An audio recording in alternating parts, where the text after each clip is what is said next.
Hello दोस्तों, स्वागत है आपका हमारे चैनल पर। आज है 12 अक्टूबर यानी कि दशहरे का दिन और मेरे तरफ से आप सभी को दशहरे की हार्दिक शुभकामनाएं। अभी मैं आ गया हूँ वाराणसी के BLW कैंपस में, जहाँ पे सिनेमा हॉल के पीछे प्लेग्राउंड है। उसमें रामलीला का आयोजन होगा, तो उसी को मैं देखने आया हूँ और आपको भी दिखाऊँगा। ये देखिए, ये है मेन गेट इसका और ये है DLW का सेंट्रल हॉस्पिटल। इधर साइड ही पार्किंग सब बना दिया गया है और लगभग 100 मीटर पहले ही बैरिकेडिंग लगा के घेर दिया गया है। ये है मेन गेट। यहाँ पे पास दिखा के हम एंट्री करेंगे। यहाँ यही समस्या है।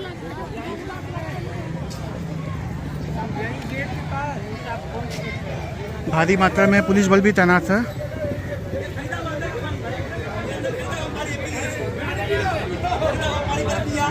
चलिए अब पास दिखा के यहाँ से हम एंट्री करते हैं। तो फाइनली हम एंट्री कर चुके हैं पास दिखा के।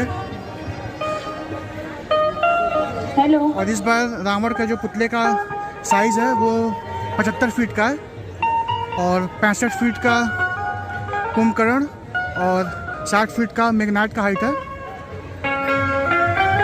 अभी दिन के 3:45 बज रहे हैं और अभी से आप भीड़ देख सकते हैं। पूरी कुर्सियाँ से में भर चुकी हैं। लगन तुमसे लगा बैठी, लगन तुमसे लगा बैठी, जो होगा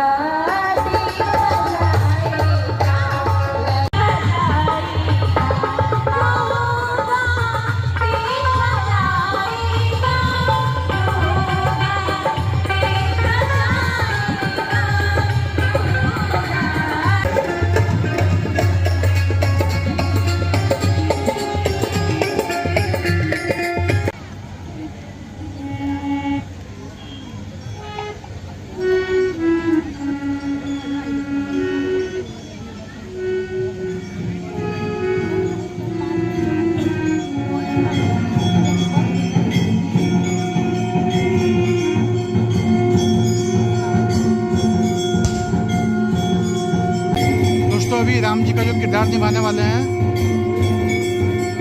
वो भी आ चुके हैं रथ में बैठ के। सभी लोग उन्हें रिकॉर्ड कर रहे हैं, आपको दिखाई दे रहा होगा।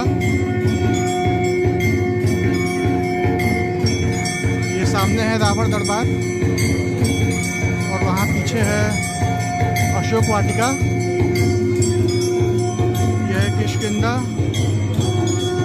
और ये है पंचवटी।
बाबा विश्वनाथ की हम बारंबार वंदना एवं सर्वमंगल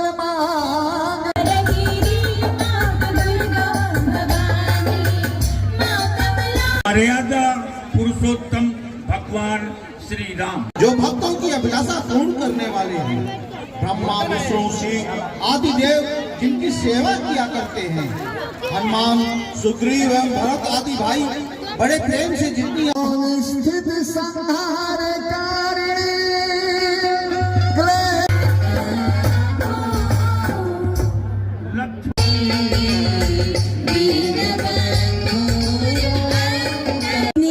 सहानुभूति, सरलता और सद्भावना की मूर्ति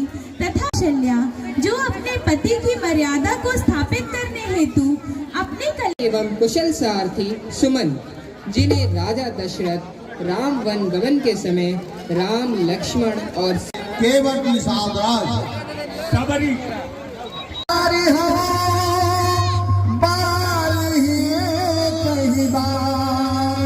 ब्रह्मरुद्र शरणागत गए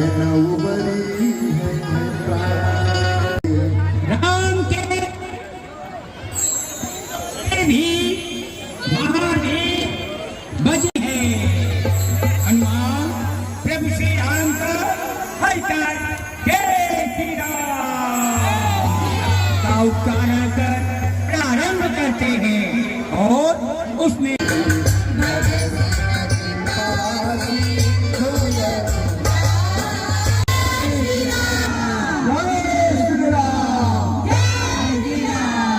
और यह है वानरी सेना जिसने राम की विजय के लिए घनघोर संग्राम किया। रावण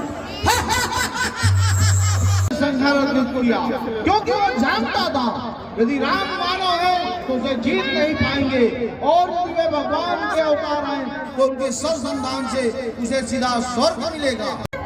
मेघनाथ की ममतामयी माता माल्यवंत की सुपुत्री सत्य संकल्प प्रभु भरोसा देता है। देखो शोध लेने में राम रावण युद्ध का मुख्य कारण बन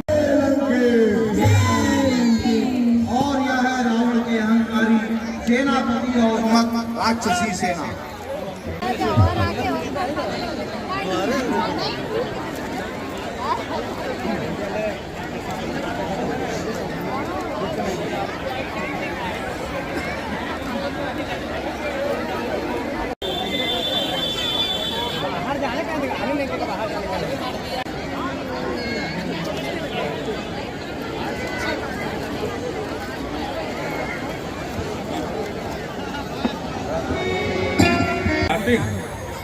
राम वहां ताड़का सुबाहु का वध और गौतम पत्नी अहिल्या का उद्धार करते हैं।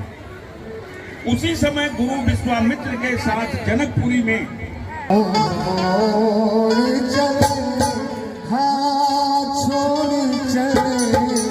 हमें छोड़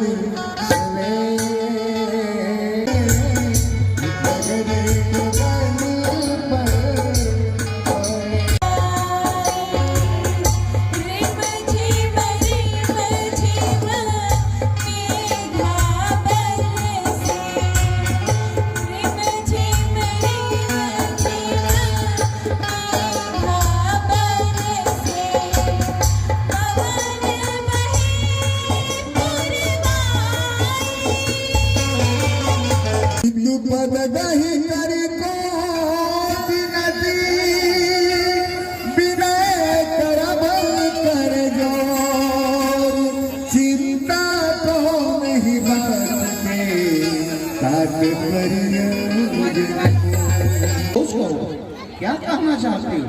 केवट श्री राम से क्या कहता है, आइए इसे गीत के माध्यम से सुने।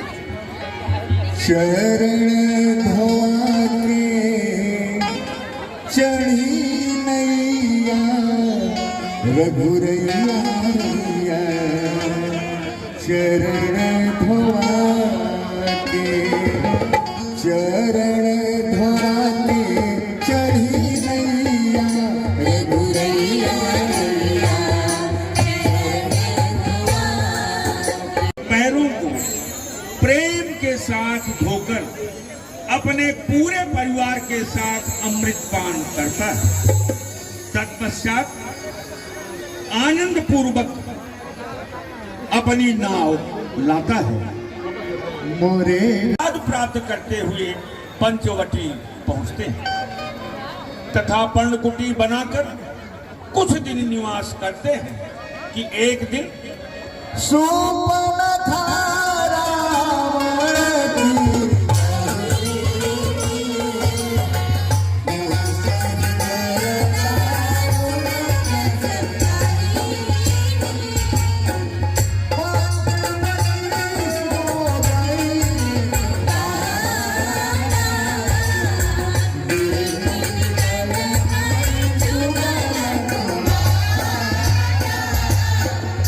एक दिन सुपर्णखा, जो रावण की दुलारी बहन है, घूमती हुई पंचवटी पहुंचती। दोनों राजकुमारों को देखकर विकल हो जाती, उन्हें मोहित करने के लिए गीत गाती है एवं नृत्य करने लगती है। आइए सुपर्णखा के गीत और नृत्य का अवलोकन करें।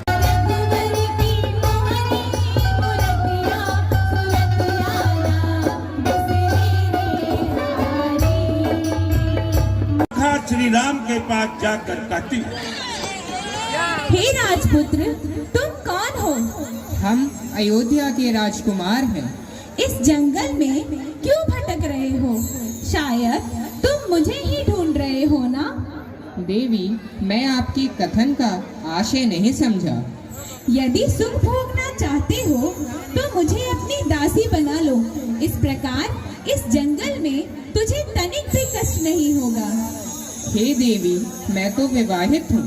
देखो, मेरी पत्नी भी मेरे साथ है। हाँ, यदि चाहो तो मेरे अनुज का वरण कर लो। सुपर्णखा लक्ष्मण के पास जाकर कहती, कुंवर जी, जरा मेरी ओर तो देखो। कौन? तुम कौन हो?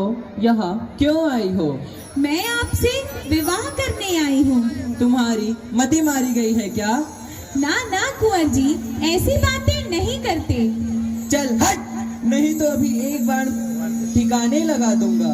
सुपर्णखा क्रोधित होकर, तूने मेरा अपमान किया, अब नहीं छोड़ूंगी। इस जंगल में तुम सब वन चैन से नहीं रह पाओगे। यह कहती हुई सुपर्णखा सीता की ओर झपटती।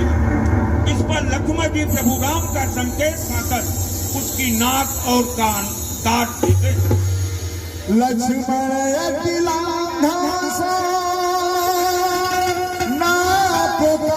सुनाई।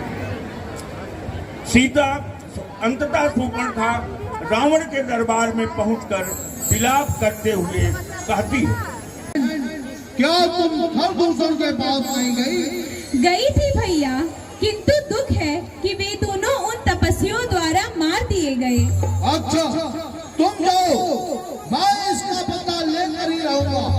सुपर्णखा समझाई करी, बल बोले बहुभारी, गया भवन अति सोच बस, नींद परई नहीं रात। हर दूषण की मृत्यु का समाचार सुनकर रावण मारीच के पास सिंधु के किनारे अकेला ही चल पड़ता है। यहाँ पर प्रथम दृश्यावली समाप्त हुई। आइए हम आगे बढ़े दूसरी दृश्यावली। जनक सुदासन बोले, लक्ष्मण जब कंदमूल फल लाने के लिए वन में चले जाते हैं, उसी समय अकेले में कृपा और सुख के सागर प्रभु श्री राम हंसकर जानकी जी से कहते हैं, हे प्रिय, मैं अब कुछ मनोहर घटना लायक करते हुए असुरों का नाश करना चाहता हूँ। इसलिए जब तक मैं निशाचरों का विनाश करूँ, तब तक आप अग्नि में निवास करेंगे। जैसी आपकी आज्ञा प्रभु। सीता भगवान श्री राम को प्रणाम कर तथा उनके कमलवत चरणों को अपने हृदय में धारण कर अग्नि में प्रवेश करती और वह जाते समय अपनी प्रतिछाया श्री राम के पास छोड़ देती है, जो रूप, रंग, शील और स्वभाव में उन्हीं के सदृश है। श्री राम की इस लीला को लक्ष्मण भी नहीं जान पाते। इधर रावण मारीच को स्वर्ण मृग के छद्म वेश में साथ लेकर सीता हरण के लिए निकल पड़ता है। स्वर्ण मृग भागते भागते दूर जंगल में चला जाता है। अंततः राम मृग को बाण से मारते हैं और वह हा लक्ष्मण कहता हुआ धराशायी हो जाता है। सीता यह सुनकर बेचैन होती है और लक्ष्मण से जंगल में जाकर राम का पता लगाने के लिए कहती है। लक्ष्मण चिंतित हो उठते हैं। इस सुनसान जंगल में माता जानकी को अकेली छोड़कर वह कैसे चले जाए। वह सीता को समझाने बुझाने का प्रयास करते हैं और भैया राम की महाशक्ति का स्मरण दिलाते हैं। वह बार बार कहते हैं, माँ, राम पर कभी कोई संकट आ ही नहीं सकता। लक्ष्मण माता जी को क्या समझाते हैं, कैसे समझाते हैं, आइए इसे भी हम गीत के ही माध्यम से सुने। चरण की सेवा करे बनवा में दुनिया में माई बाप कहर के जननी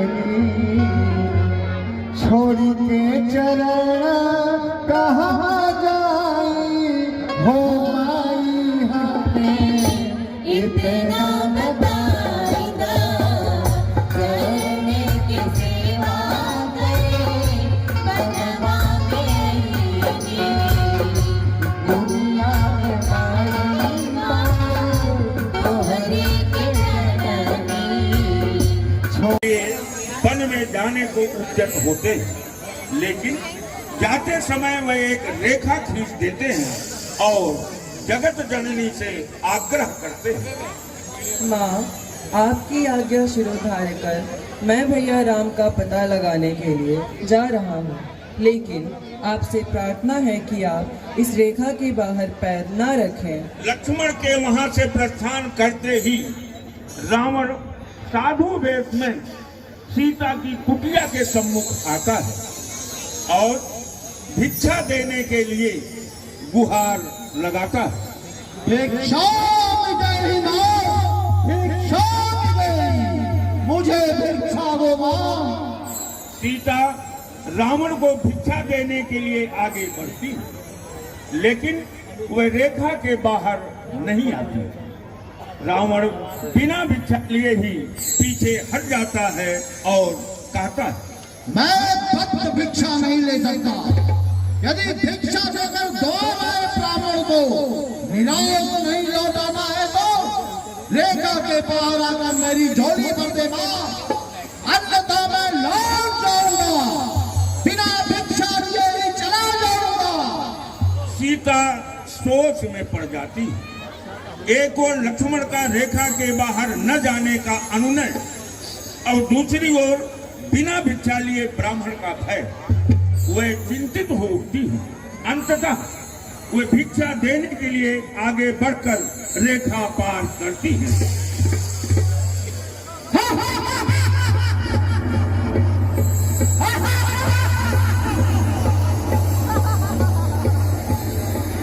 रावण सीता का हरण कर उसे रथ पर बिठाकर आकाश मार्ग से लंका की ओर प्रस्थान करता। इस मार्ग में जटायु रावण को ललकारता और जगत जननी को छोड़ देने का आग्रह करता है, किंतु रावण उसके आग्रह को ठुकरा देता है। अंततः दोनों में घनघोर युद्ध होता है। अंत में रावण अपनी कृपाण से गिद्धराज जटायु के परों को काट डालता है, जिससे जटायु श्री राम की लीलाओं का स्मरण कर पृथ्वी पर गिर पड़ता है। उधर लक्ष्मण को वन में सीता को अकेली छोड़कर आया देख राम चिंतित हो उठते हैं। वह लक्ष्मण को संबोधित कर कहते हैं, लक्ष्मण, तुम यहाँ सीता को अकेले छोड़कर तुम यहाँ कैसे चले आए? प्रभु, मैं माँ सीता की आज्ञा का उल्लंघन न कर सका।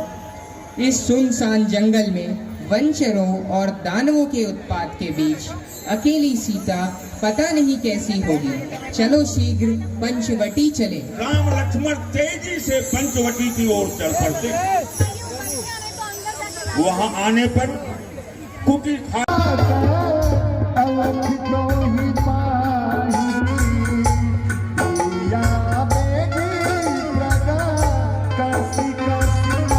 मानव चरित्र की लीलाओं को सार्थक करते हुए आगे बढ़ते। कुछ दूरी पर उन्हें खून से लथपथ गिद्धराज जटायु दिखाई पड़ते, जो श्री राम के चरणों का ही स्मरण कर रहे हैं। श्री राम आगे बढ़कर गिद्धराज को अपनी गोद में उठा लेते हैं। कर सरोज सिर पर से कृपा सिंधु रघुवीर निरख राम छवि विगत भई सब।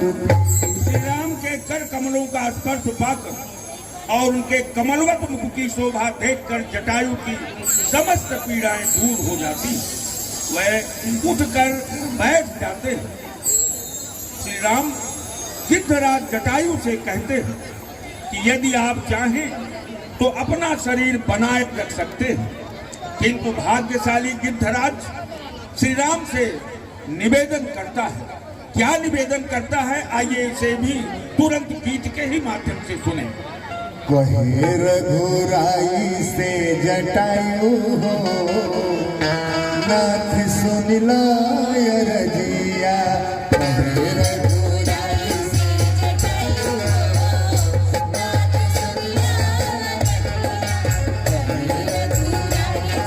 जटायु हो नाथ सुन लो रजिया। तस्मै स्वर अविरल भगति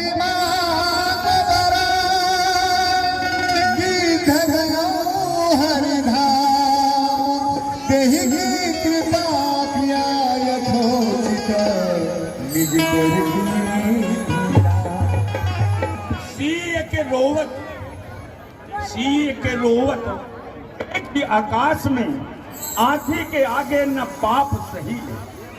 रावण गीध में का समता पर पाखिन चोचन से लड़ गई। देते हुए प्रभु श्री राम सबरी के आश्रम की ओर अग्रसर होते हैं, जहां अपने गुरु मतंग ऋषि के दिए हुए आशीर्वाद को याद करके कि प्रभु श्री राम आपकी कुटिया में एक दिन स्वयं चलकर अवश्य आएंगे, बैठकर सोच ली। पंथ निहारत डगर महारत, पंथ निहारत डगर महारत, होता सुबह शाम कहियो दर्शन दिए हो।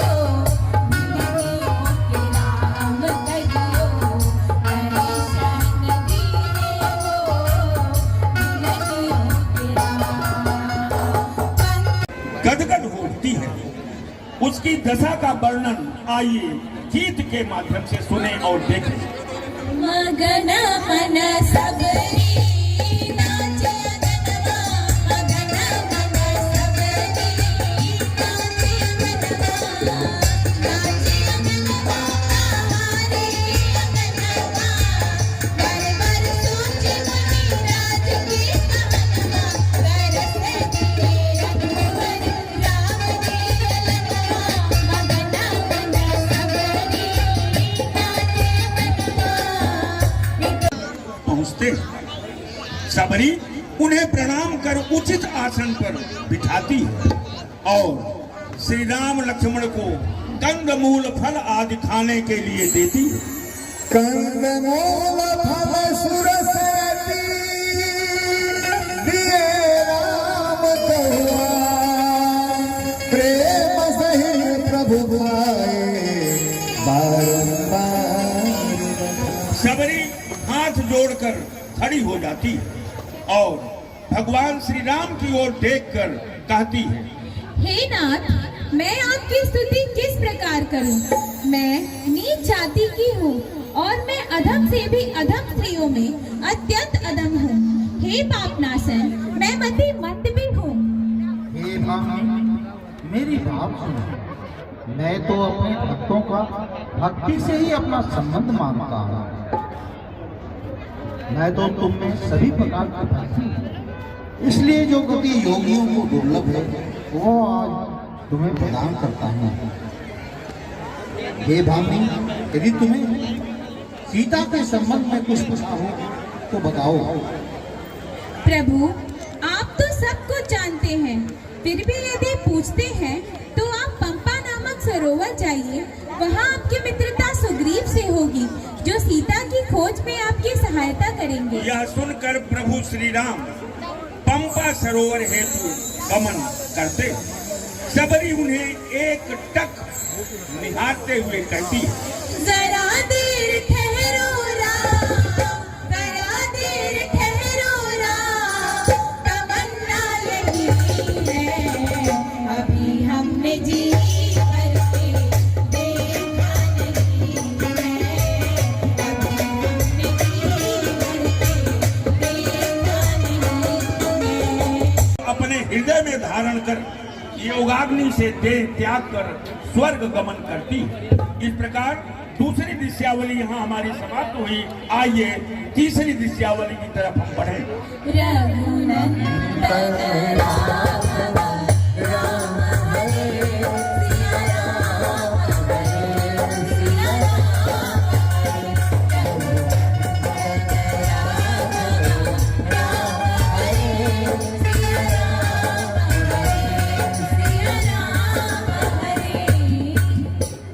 इस प्रकार सीता को खोजते हुए राम वन वन भटक रहे हैं। वह घूमते हुए किष्किंधा के समीप पहुंचते हैं। सुग्रीव अपने अनुचरों के साथ बैठे हुए हैं। राम लक्ष्मण उधर ही आ रहे हैं। आगे चले बहुरिया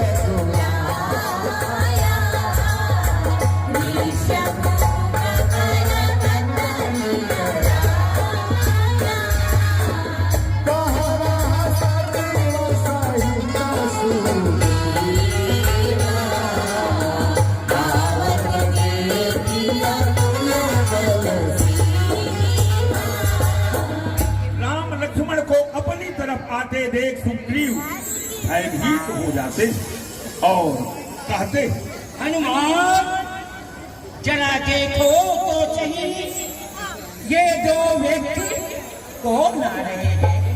जो इधर आ रहे हैं ऐसा तो नहीं इन्हें बाद में भेजा हो?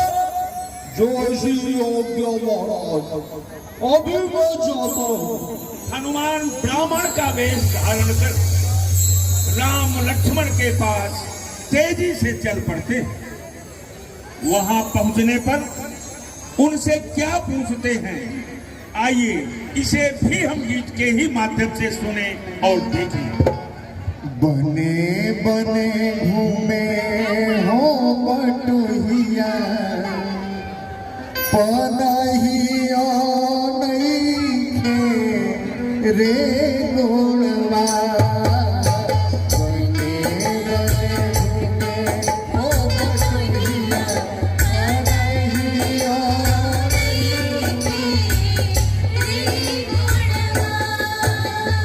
से पूछते हैं, आप कहाँ पे रहने वाले हैं और उधर कैसे घूम रहे हैं? हे विप्रदेव, मेरा नाम राम और मेरे भाई का नाम लक्ष्मण है। हम अयोध्या के राजा दशरथ के पुत्र हैं। पिता की आज्ञा मानकर हम दोनों तथा मेरी पत्नी सीता वन में आए हैं। लगता है निशाचरों ने सीता का हरण कर लिया है। उन्हीं को खोजते हुए हम घूम रहे हैं। हनुमान प्रभु श्री राम को पहचान कर उन्हें प्रणाम करते हैं। प्रभु पहचान पर गए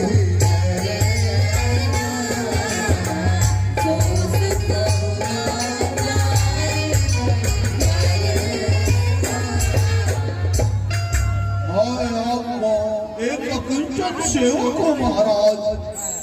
हनुमान उन्हें आदर पूर्वक सुग्रीव के पास ले जाते हैं। हनुमान आगे भगवान श्री राम और लक्ष्मण उनके पीछे जो तेजी के साथ पर बैठाते हैं। किष्किंधा में राम की मित्रता सुग्रीव से होती है। राम अपनी दोनों भुजाएं उठाकर सुग्रीव से कहते हैं, सखा सोच का बाहुबल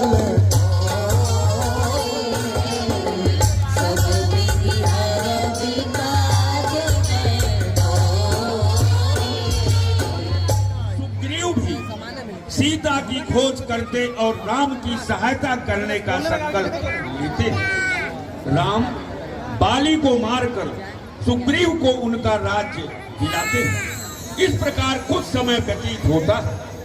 एक दिन हनुमान सुग्रीव से सीता का पता लगाने के लिए कहते हैं, बहुत दिन हो गए महाराज, माँ सीता का कोई समाचार नहीं मिला। हम प्रयत्न करते हैं हनुमान। सुग्रीव जामवंत को बुलाते हैं। जामवंत हनुमान और अंगद आदि वानरों के साथ सीता की खोज में दक्षिण दिशा की ओर चल पड़ते हैं। चलते समय श्री राम हनुमान को अपनी अंगूठी पहचान स्वरूप देते हैं। सीता को खोजते वे सभी शीघ्रतापूर्वक समुद्र के किनारे पहुंचते हैं।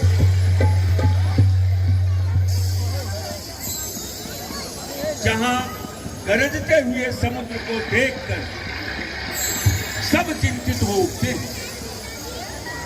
सागर तीर खड़े सब वीर, अधीर दुखी मन संशय भारी। बूढ़े रिक्षेश हैं, अंगद नायक सिंधु अपार के पार उतारे। किंतु जामवंत को हनुमान पर विश्वास है। वह उन्हें बुलाकर कहते हैं, ज्ञानी कपीस सबय विधि लायक, बोले रिक्षेश सुनो बलधारी। राम के काज लियो अवतार, तो राम के काज में जा व्रत धारी। हे पवन तनय जलीला, अपनी तंद्रा को त्यागो तुम, संपूर्ण शक्ति के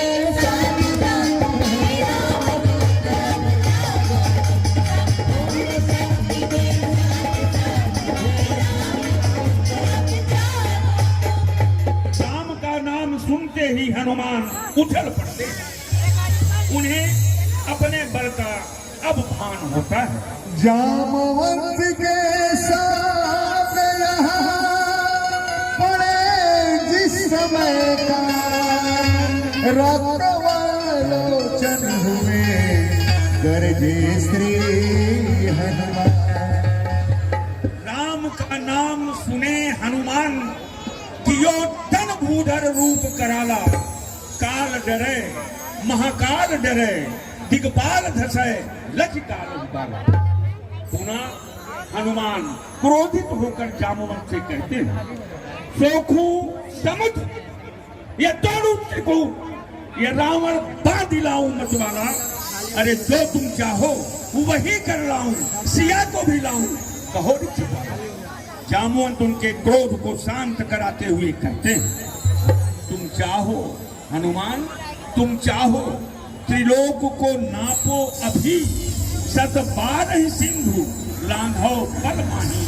कौन सा काज बड़ा जग में, जिसको तुम चाहो और बने कठिनाई।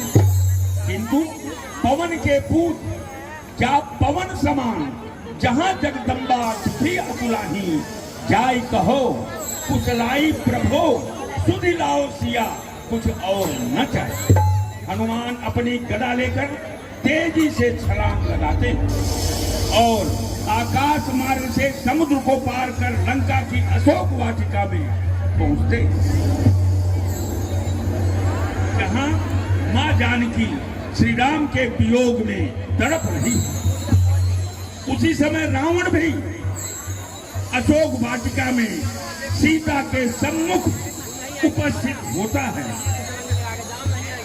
और कहता है, हे सुग्रीव, एक बार मेरी ओर देखो तो सही, मैं तुम्हें लंका की महारानी बना दूंगा। मंदोदरी आदि तुम्हारी सेविकाएं हो जाएंगी। तृणधरि वाट कहीं मैंने ही, सुमरि अवधपति परम सनेही। दुष्ट पापी, अकेला देखकर मुझे हर्ष आया, तुझे तनिक भी लज्जा नहीं आई। सठ सुने हरियाण सिमोही, अढ़ान लज लाज नहीं तू। रावण तलवार निकालकर भय दिखाते हुए सीता से कहता है, चलिए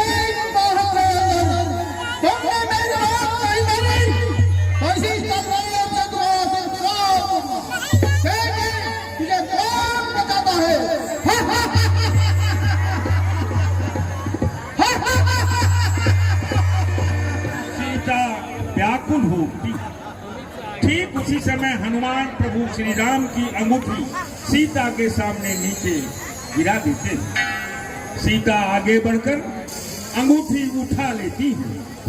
उन्हें भय और आश्चर्य दोनों एक साथ होता है, क्योंकि वह जानती हैं जी को सकाई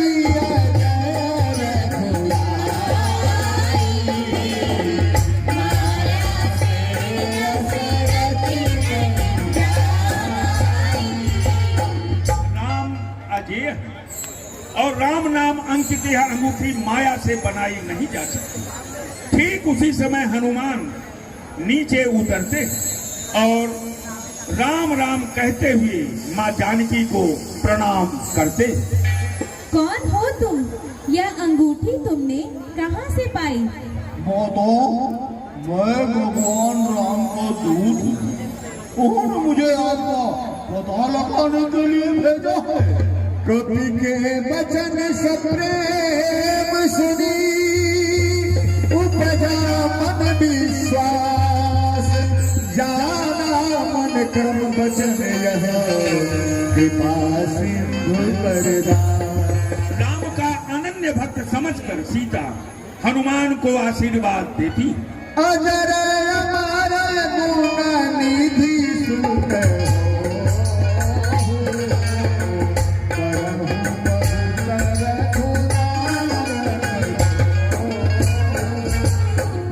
हनुमान प्रभु राम का संदेश सुनाने के बाद माँ जानकी से कहते हैं, माँ, मुझे बहुत भूख लगी है। आप चाहो तो वाटिका के कुछ फल खाओ। यहाँ वाटिका की रखवाली करने वाले बहुत से राक्षस हैं। उनकी चिंता ना हो तो जाकर फल खा लो। हाँ, मुझे उनकी कोई चिंता नहीं है।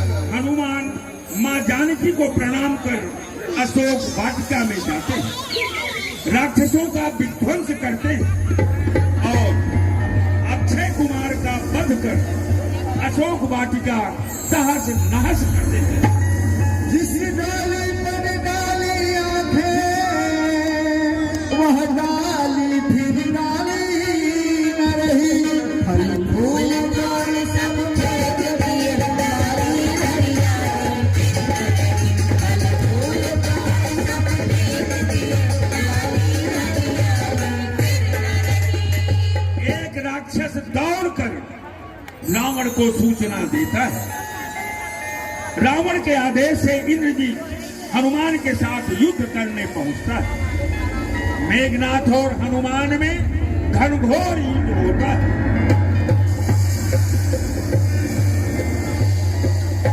अंततः मेघनाथ हनुमान को ब्रह्मास्त्र से परास्त कर नागपाश में बांधकर रावण के सन्मुख उपस्थित होता है। रावण हनुमान को मारने का आदेश देता है, किंतु विभीषण के समझाने पर मान जाता है और कहता है, कपि के ममता पूछ भरा, सब ही कहूँ समझा। उसमें कपड़े लपेट दिए जाते हैं और उस पर तेल छिड़ककर पूंछ में आग लगा दी जाती है। पावक जरती देखी है,